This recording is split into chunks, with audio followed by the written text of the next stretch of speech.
नमस्कार विद्यार्थी आणि पालक मित्रांनो, मी advocate Anil Pawar, Nalanda educational consultancy बुलढाणामध्ये आपलं मनपूर्वक स्वागत करतो.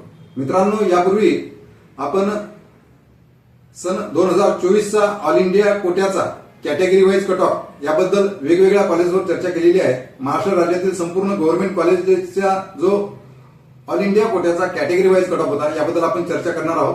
यापूर्वी आपण वेगवेगळ्या कॉलेजेसचे जे कॅटेगरी वाईज कट ऑफ होते ते आपण टाकलेले आहेत. आज आपण गव्हर्नमेंट मेडिकल कॉलेज नागपूर या कॉलेजचा all India कोट्याचा sun 2024चा category wise cut of यावर चर्चा करणार आहोत. तर गव्हर्नमेंट मेडिकल कॉलेज नागपूर या ठिकाणी एकूण 250 सीट्स आहेत. याचा सन 2024चा ऑल इंडिया कोट्याचा कॅटेगरी वाईज कट ऑफ जो होता तो पुढील प्रमाणे आहे.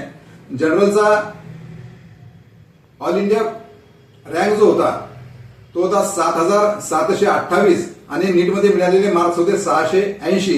हा राऊंड 3चा कट ऑफ होता. त्यानंतर ओबीसी यांचा ऑल इंडिया रँक जो होता तो 15,871 आणि मिळालेले मार्क्स होते 665. हा राऊंड 4चा कट ऑफ होता. ईडब्ल्यूएस यांचा ऑल इंडिया रँक होता 12,499 आणि नीटमध्ये मिळालेले मार्क्स होते 670. हा राऊंड 3चा कट ऑफ होता.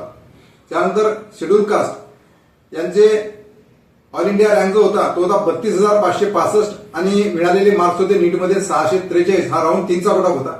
आणि त्यानंतर शेड्यूल ट्राईब यांचा ऑल इंडिया रँक होता 1,50,350. त्यांना मिळालेले मार्क्स होते 540. हा राऊंड 4चा कट ऑफ होता. तर वरील प्रमाणे गव्हर्नमेंट मेडिकल कॉलेज नागपूर याचा सन 2024चा ऑल इंडिया कट ऑफ जो होता कॅटेगरी वाईज कट ऑफ याबद्दल आपण चर्चा केलेली आहे. चॅनलला नवीन असाल तर चॅनलला लाईक आणि सबस्क्राईब करा, जेणेकरून या प्रकारचे संपूर्ण कॉलेजेसचे कट ऑफ आणि अपडेट्स आपल्याला वेळोवेळी मिळत राहतील. धन्यवाद.